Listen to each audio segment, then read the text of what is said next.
I do want to bring up, to introduce our speaker for this afternoon, Attorney Van Turner, Jr., who is the president of the Memphis branch of the NAACP.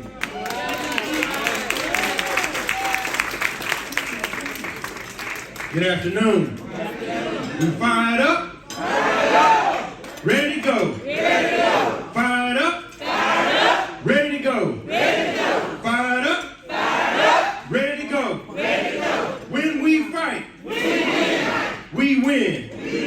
When we fight, we win. It's good to be here with y'all. Trying to get y'all fired up for our speaker. He gonna fire you up anyway. So our great speaker for this evening, well, first to the national board members who are here and officers, to our great state conference president, the great Gloria Sweetlove. Y'all give her a hand. To all our other state officers and board members, to all the local branches and presidents, greetings. Our speaker for the afternoon is Chief of Field Membership and Units, Roger Jackson, Jr. He's an experienced visionary, systems architect, and difference maker. He currently serves, as stated, as Chief of Field Membership and Units for the NAACP, based out of Baltimore, Maryland. And in their role, he is leading a vibrant network of grassroots activists driving positive change in communities across this country. He is developing the next generation of community leaders committed to the advancement of civil and human rights and pioneering technology platforms to drive broader growth and support for our local branches and units. He's a champion of equity and opportunity for those historically denied. Our chief has made major impact on the lives of individuals and organizations on the local, state, and national levels as a teacher, coach, high school principal, higher education administrator, congressional chief of staff, and nonprofit executive with numerous organizations. Roger is a native of Philadelphia and a member of the oldest and greatest fraternity known to mankind, Alpha Phi Alpha Fraternity Incorporated. He holds degrees from Kutztown University, where he was an honors student athlete. He also holds a master's from Temple University, master's from Lay University, and a doctoral degree from Seton Hall University. He is the founder and principal of Paul Robeson High School and is a member of the John Bartram High School Hall of Fame. And as he comes up, I will tell you this: Tyree Nichols and what has been done in that case would not be possible without a chief of field membership and units, Roger Jackson Jr., because they came into Memphis a year ago, along with President Gloria Sweetlove, along with the blessing of President Derrick Johnson, and they walked the streets of South Memphis, North Memphis, Midtown, Binghamton, Orange Mound, Whitehaven, to give us our first Democrat-elected District Attorney, Steve Mulroy, and it was D.A. Mulroy who brought the indictment and brought the swift action and brought justice to Tyree Nichols. To understand what I'm saying, without the NAACP and without Chief Jackson, we would not have seen the justice that we got so quickly in the Tyree Nichols case. Ladies and gentlemen, y'all give a hand to Chief Roger Jackson.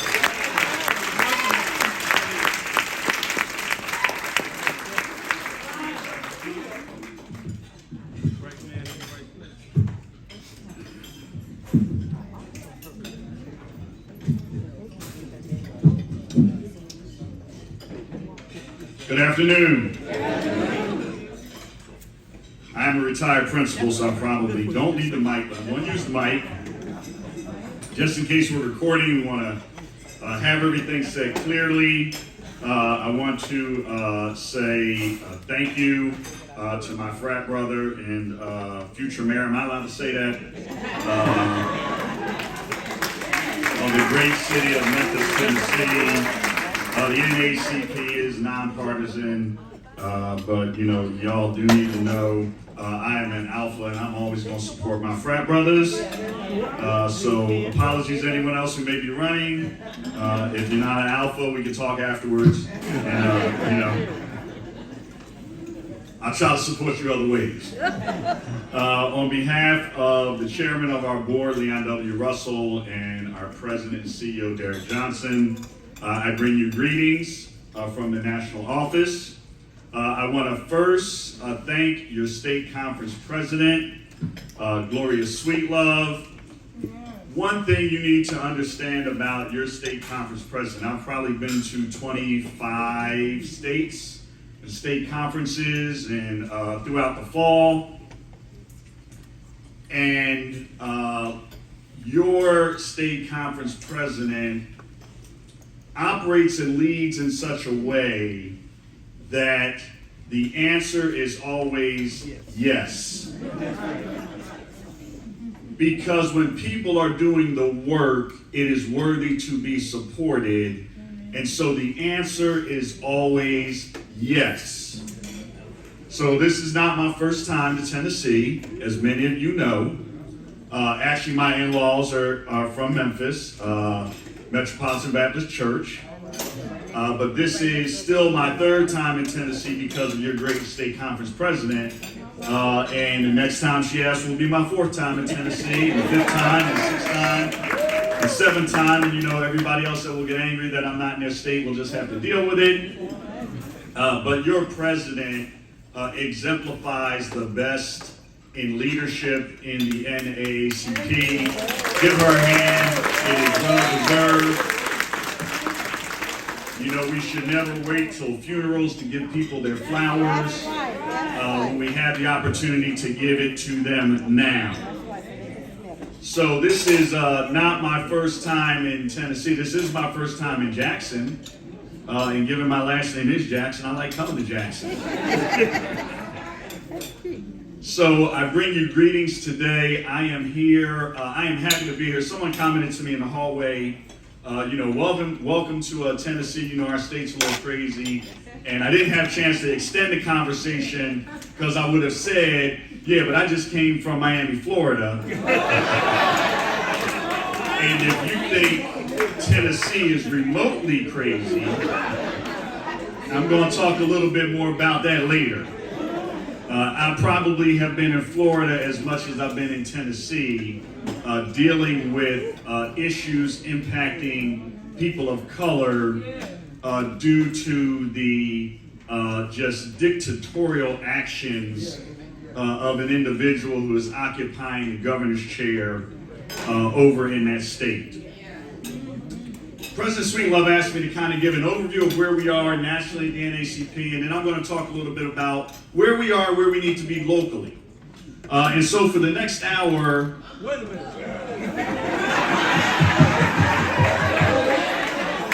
Listen, that is why I love my people. I love my people. If you want honesty, just get around us, our people, and our customers.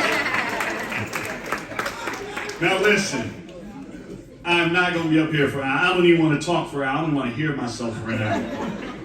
But I am going to spend a few minutes because I do think it is important to communicate. And as we talk about coalition, and as we talk about learning, and as we talk about activism, and all the great things that were talked about in the morning, and all the great things that are going to be talked about in the panel this afternoon, it is important to understand how we put it all together. So nationally, the NAACP is heavily investing in our innovation and our evolution. Innovation and evolution. Because while some of the problems that we face today are just reboots of problems we faced years ago, many of our problems are not. The condition of the black community today in 2023 is much different than the condition of the black community in 1909, 1939, dare I say even 1969 or 1979. And so it requires us as an organization to innovate. Yes. We are no longer a monolith as a people of color. Whereas in the 50s and 60s, we had pretty much a singular focus. 90% of us all had the challenge of catching hell from racism and discrimination and not having basic opportunities. Yes, we had our doctors and our lawyers and our professionals, but they were probably the 10%. 90% of us were just trying to survive and get access. That is no longer the case today. Are many in our community still suffering? Absolutely. Is their struggle still very similar to the struggle in the 60s and 70s? Absolutely. But for probably 60-70% of our community, the basic struggle is no longer our day-to-day struggle. But we are all still black. And we are all still our brothers and sisters keepers. And so while the least of us are not making it, the most of us cannot rest and be comfortable and be satisfied with where we are. So we are innovating and we are poising our community to thrive, not just survive. And so whether we're talking about our centers of innovation in health equity, education innovation, economic opportunity, race and criminal justice, and yes, I'm reading these because these are a lot for me to remember, and environmental and climate justice, that which we formerly called our Game Changers platform, or whether we're talking about creating national partnerships and platforms, our investment in our state conferences through GROW grants, and soon in our local units through direct granting, our investment in businesses that invest in us, creating venture capital funds, telling the stories of our culture through the Image Awards and other initiatives, engaging in voter protection and education as we did in the Memphis District Attorney's race. It is all about advocacy and power. That is what we do as the NAACP. We fight for power and we advocate. That is still who we are in our core. We advocate, we agitate, we motivate, we litigate, we fight, we win, we repeat.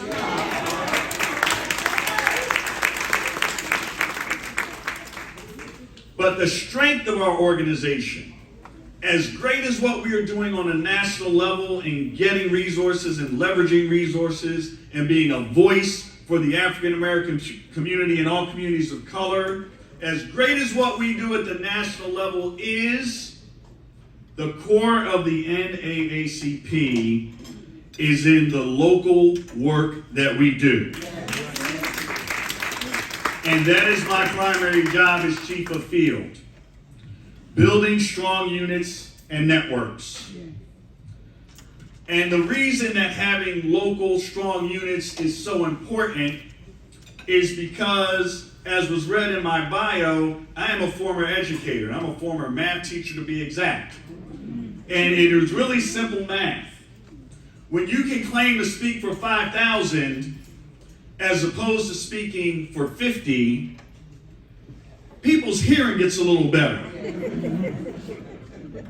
When you are approaching meetings 100 strong instead of 10 strong, people, as they say, get a little nervous in the service. They respond to you a little differently. Just as my trip to Miami was about supporting community of color that had majority ownership in a condo that had burnt down, and they were feeling like the city and the county were not giving them all the resources that white condo owners of a condo that built down just a couple months before were getting. So we were there to make sure that they understood that not just the local NAACP had their eyes on it, but the national NAACP had their eyes on it.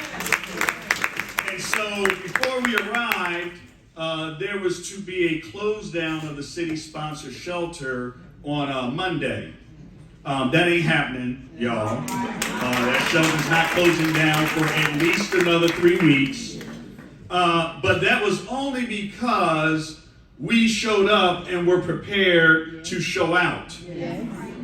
See, they were not necessarily treating our local branch with the seriousness that they needed to. And so sometimes you got to call your big brother, right? Or you got to call your big sister. But also, guess what? See, I'm from Philly, and one thing we know about in Philly is I know how to fight. Come on now. But I know how to fight smart. So when I was growing up, anybody wanted to give me a fair one, as we used to call it, one-on-one, we could go. Let's get out in the street and go.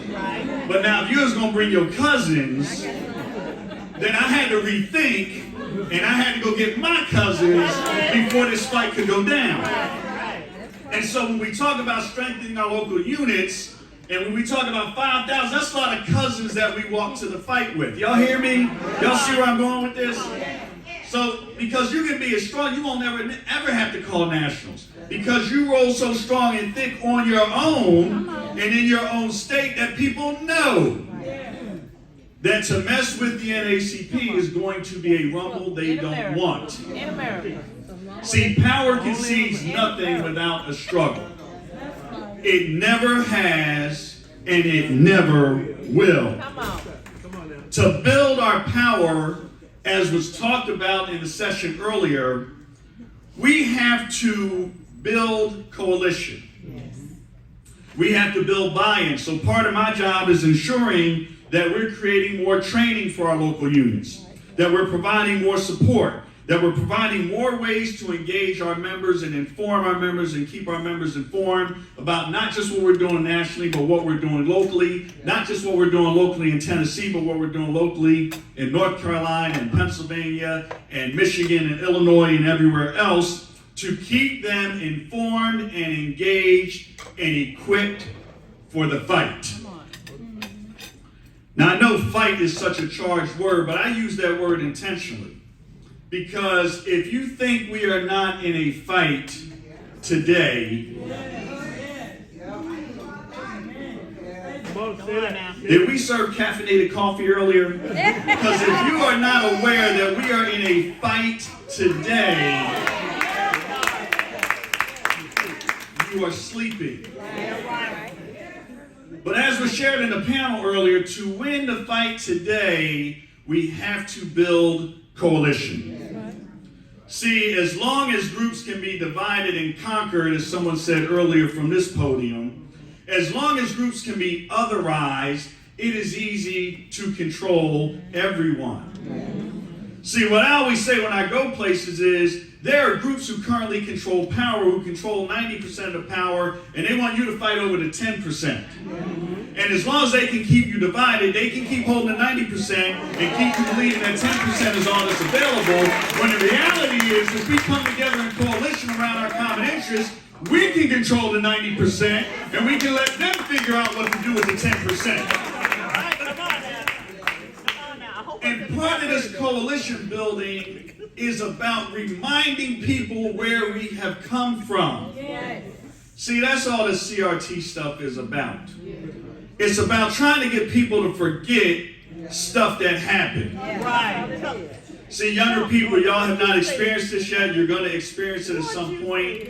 And I'm a girl dad, so I'm hoping my sisters in here haven't experienced it, because I don't want my daughter having a boyfriend until she was 22, 23. But in relationships, see, people will do things to you, and then they'll wait some time and hope you forget what they did. And then once you forget what they did, then they come back and they do it again. See, that's all the CRT conversation is about, trying to make you forget what was done so that they can do it again. You thought we don't forget.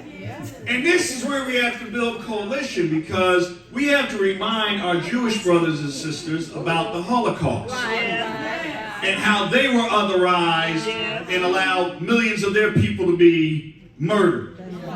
We have to remind our Asian, our Japanese brothers and sisters about the internment camps that took place on this soil not more than 100 years ago. They need to understand that we have a common enemy that did that to them and are doing things to us. We have to remind our Latino brothers and sisters that less than a year ago, they will round you up, put you on a plane or bus, and send you somewhere you have nowhere being, no relationships and no resources, simply because you have a little accent in your speech. And sometimes, I just came from Miami, we really got to remind our Cuban brothers and sisters of that. Come on now. Come on now. Because they will talk about you just like they talk about every other Latino when they get into their circles. And they'll smile at you. But we have to build the coalition. As I said, CRT is a distraction. It is really about denying people understanding of their history and denying people understanding of what they did to you in their history. Because see, when you can deny and erase someone's history, you can erase their humanity. And when you erase their humanity, you can do anything you want to them and feel no remorse. You can even convince the oppressed to start doing the work of the oppressor. Hey, we heard that back here. As we saw in Memphis.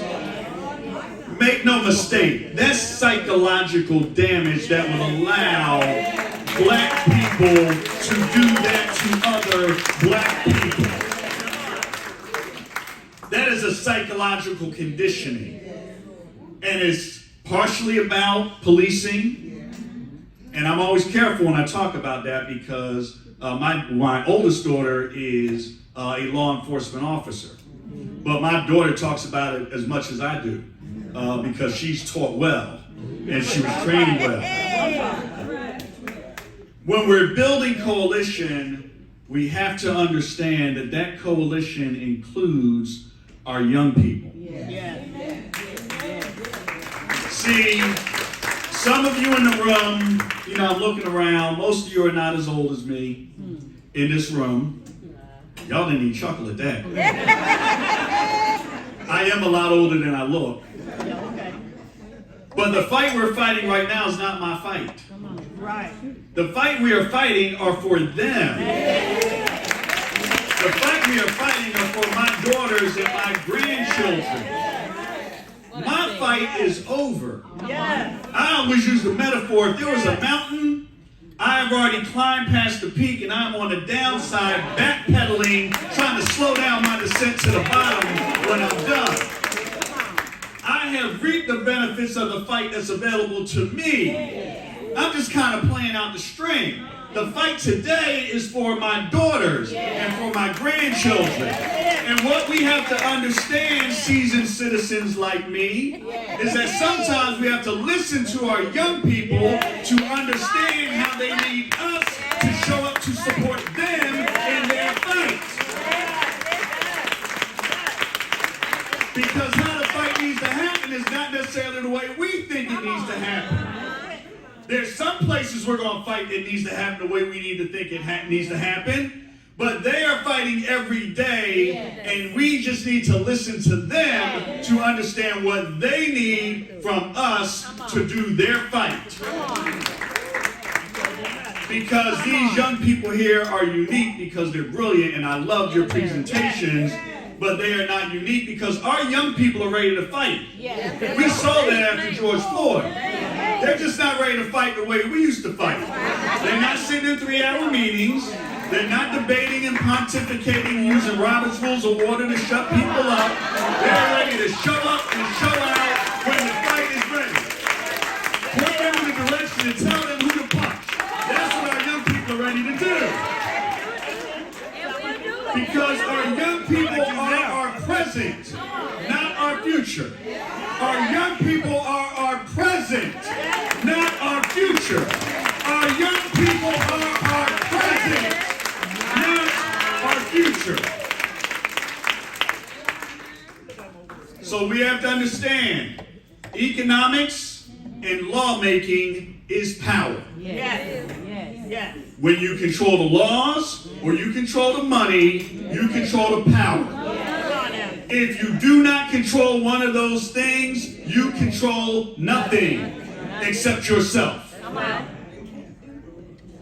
And coalitions are necessary to seize and maintain power.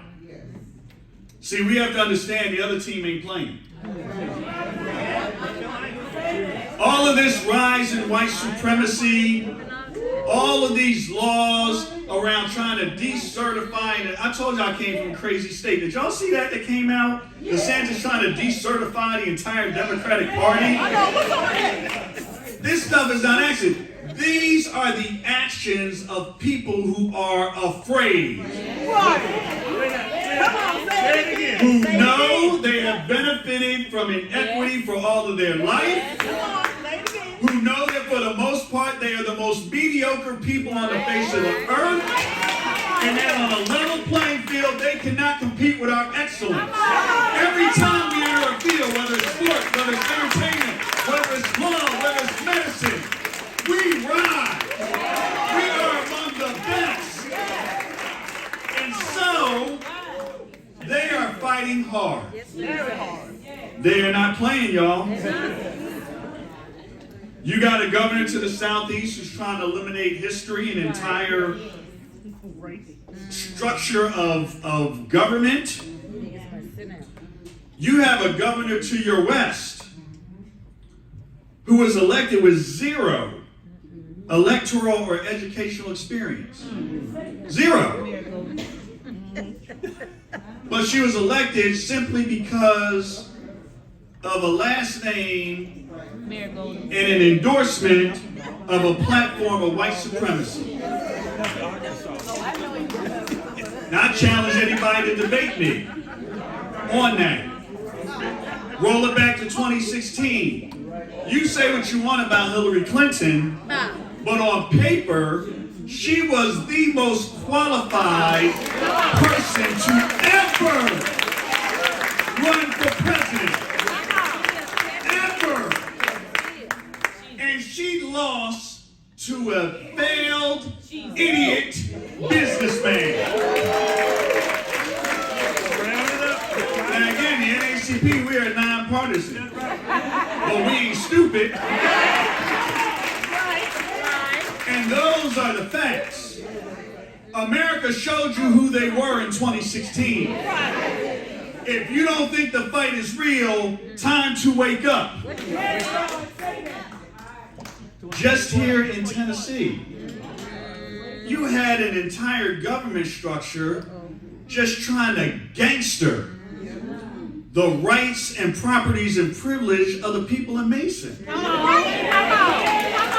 I mean, straight, that's the word we use in Philly. Straight gangster. Just like, roll up gangster. So if you think this is a game, this ain't a game. They are not playing. And as such, we cannot play. To move from surviving to thriving, we need action, we need activists, and we need to activate. Now, we have to understand that word act. See, act can be a noun. I told you I'm a retired principal and teacher. See, the word act can be a noun, or it can be a verb. Now, I know nouns and verbs very well because it took me a few extra classes to pass English. I may have gone to summer school a couple times. I'm real good in math. I wasn't real good in English, but I do know nouns and verbs now. So act can be a noun or it can be a verb. And so when you talk about act as a noun, you are talking about to pretend. See, we don't need pretend leaders today. We don't need pretend fighters today. We need people who act as the verb, actors, people who will fight, people who will work, because work is the only thing that will allow us to thrive. Our work, our fight. Because when we fight, we win and we repeat. When we fight, we win and we repeat. When we fight, we win and we repeat. Thank you all and God bless you.